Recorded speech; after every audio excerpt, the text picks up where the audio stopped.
വളരെ സമാധാനപരമായ അന്തരീക്ഷം നടക്കുന്ന വിദ്യാലയത്തെ കലാപ മേഖലയാക്കി മാറ്റാൻ പോപ്പുലർ ഫ്രണ്ട് ഉൾപ്പെടെയുള്ള തീവ്രവാദ സംഘടന ശ്രമിക്കുന്നത് വളരെ വേദനാജനകവും പ്രതിഷേധാർഹമാണ്. മൂവാറ്റുപുഴ നിർമ്മല കോളേജിലുണ്ടായ സംഭവം എങ്ങനെ ന്യായീകരിക്കാൻ കഴിയും? അവിടെ നിസ്കരിക്കാൻ സൗകര്യം പ്രത്യേകം വേണമെന്നാണ് പറയുന്നത്.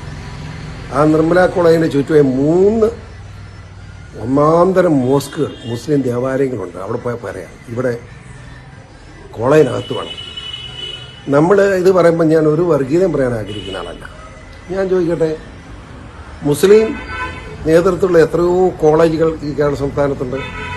മൂവാറ്റുപുഴ അടുത്ത് തന്നെ ഉണ്ടല്ലോ. എവിടെയെങ്കിലും കത്തോലിക്കനോ ഹൈന്ദവനോ പ്രാർത്ഥിക്കാൻ കുരിശുപള്ളിയോ ക്ഷേത്രമൊന്നും ഒരു കോളേജിലും സ്കൂളിലും ഇല്ലല്ലോ. പിന്നെ എന്താണ് ഇവരുടെ ഈ കടന്നുകയറ്റത്തിന് കാരണം?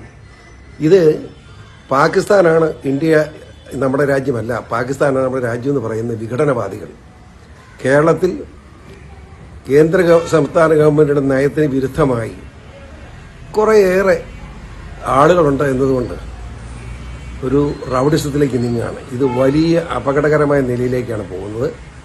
ഇത് അവസാനിപ്പിക്കാൻ മുസ്ലിം മത നേതൃത്വം തന്നെ മുൻകൈയെടുത്തില്ലെങ്കിൽ കേരളത്തിലെ സമാധാനപരമായ മതസൗഹാർദ്ദ അന്തരീക്ഷം തകർക്കപ്പെടുന്നതിൽ എനിക്ക് സംശയമില്ല.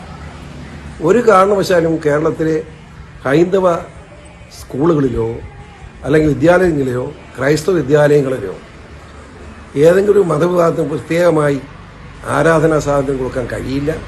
അതിനോട് യോജിക്കാനും കഴിയില്ല. അതിന് നീക്കങ്ങൾ വളരെ മോശമാണ് എന്ന് അഭിപ്രായം പറയാൻ ഞാൻ ആഗ്രഹിക്കുന്നു.